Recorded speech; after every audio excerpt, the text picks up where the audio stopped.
तो परम पिता परमात्मा, वो अल्लाह, वो वाहिगुरु, वो गॉड, वो खुदा, वो राम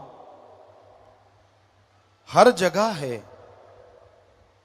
यहां तक निगाह जाती है वो है, और जहां निगाह नहीं जाती वहां भी वो है। कैसा है वो,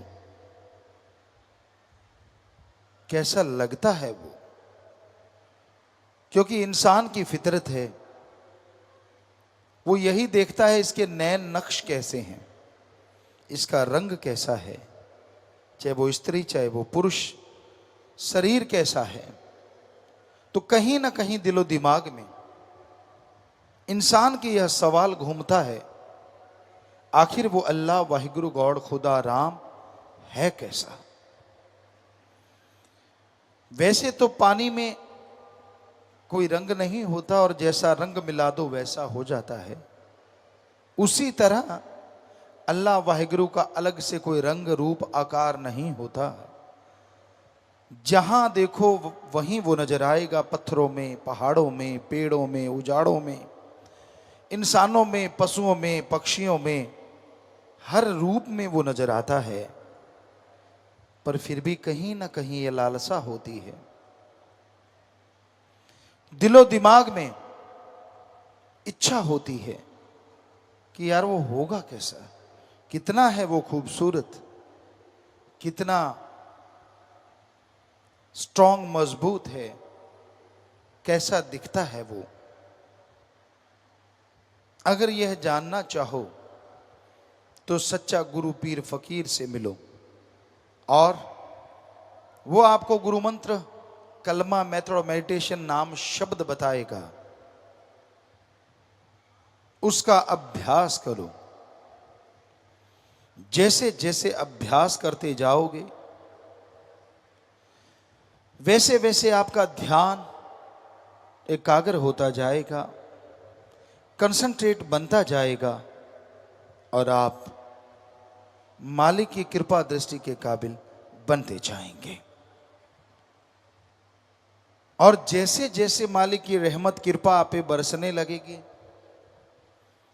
वैसे वैसे आप मालिक के दर्श दीदार के नजदीक पहुंचते जाएंगे। मालिक के दर्श दीदार जब होते हैं तो आपके ये सारे शक शुबहा डाउट क्लियर हो जाते हैं। जब उसका नूरानी चेहरा देखते हैं, नूरानी मुखड़ा देखते हैं, आप इंसान हैं। सर्वश्रेष्ठ जोनी इंसान की है, इसलिए मालिक दर्शन भी देगा तो गुरु सदगुरु इंसान के रूप में, पर वो नूरी स्वरूप होगा।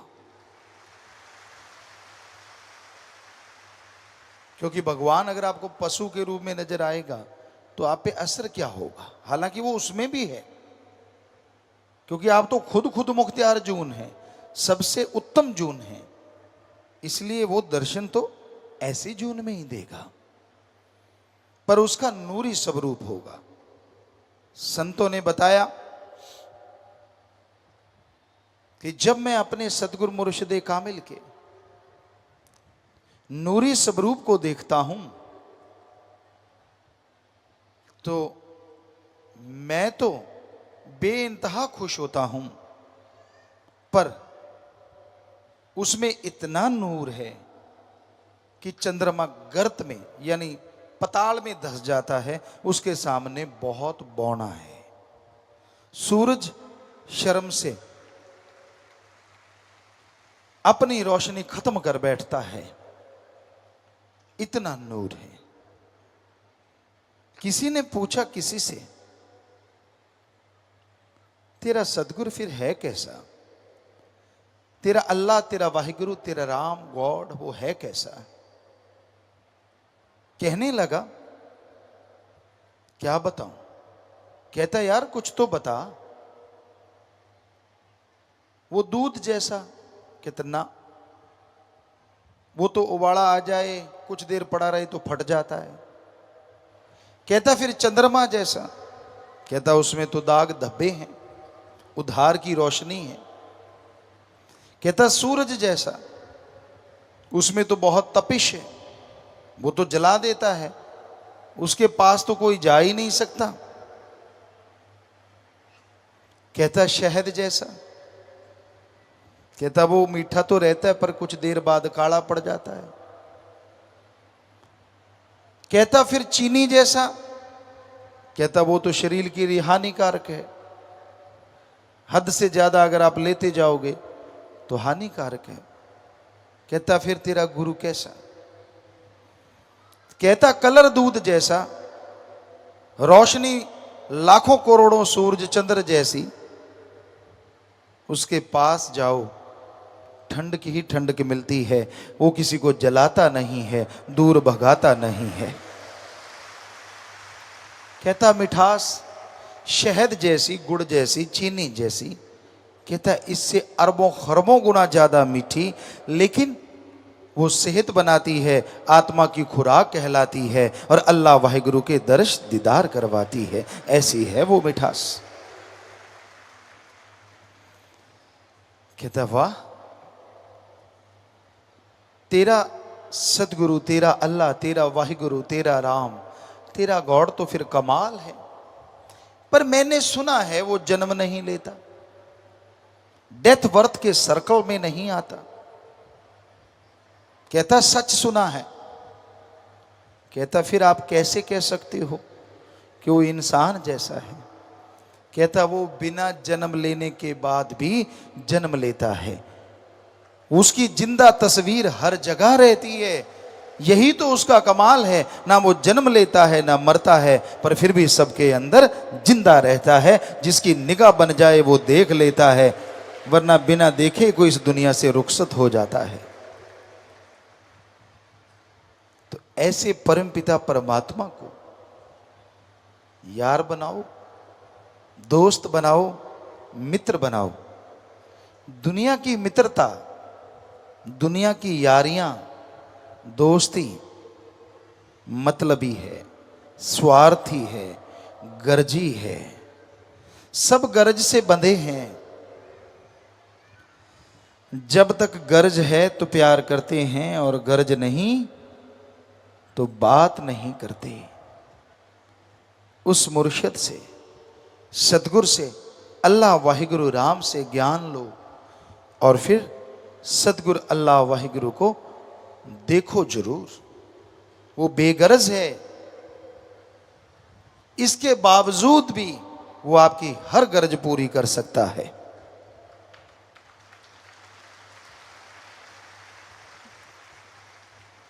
आप सारे समाज में रहते हैं, आप किसी की विवाह शादी पे जाते हैं, उसको सलामी देते हैं, वो लिख लेते हैं आप या याद रखते हैं, मैंने 100 दिया, 1500 दिया, 5 रुपए दिए, 10 दिए। और जब आपके घर में किसी की शादी होती है तो आपको ध्यान में रहता है फलां आदमी कितने दे के गया। ये गरज है, गरज के लिए ये रीत बनी थी। पुराने समय में लोग जब शादियां होती थी तो ऐसे पैसा देते थे जिससे उसकी मदद हो जाए, क्योंकि अकेला कुछ नहीं कर पाता। 100-100, 5-5 रुपए भी दिए, 2-2 रुपए भी दिए तो सारे गांव में वो काफ़ी पैसा हो जाता था उस जमाने के अनुसार। और बेटे की शादी धूमधाम से हो जाती थी, पास से कुछ लगा भी नहीं और शादी भी बढ़िया हो गई। किसी की भी शादी होती फिर वो रूटीन उस पे चलता था, सारे उसको दे देते थे। तो ये गर्जी हो गया ना। पर अल्लाह वाहिगुरु राम को सलामी देने की जरूरत नहीं। आप मत दीजिए सलामी और बदले में जितना मर्जी ले लीजिए, बस भावना शुद्ध कर लीजिए, विचारों का शुद्धिकरण कर लो। अगर आपके विचार शुद्ध हैं, भावना पवित्र है, श्रद्धा है आपके दिलो दिमाग में, तो वो इतना देगा, इतना देगा, आपकी झोलियां छोटी रह जाएंगी और उसकी रहमत मूसलाधार बरसती जाएगी, बरसती जाएगी।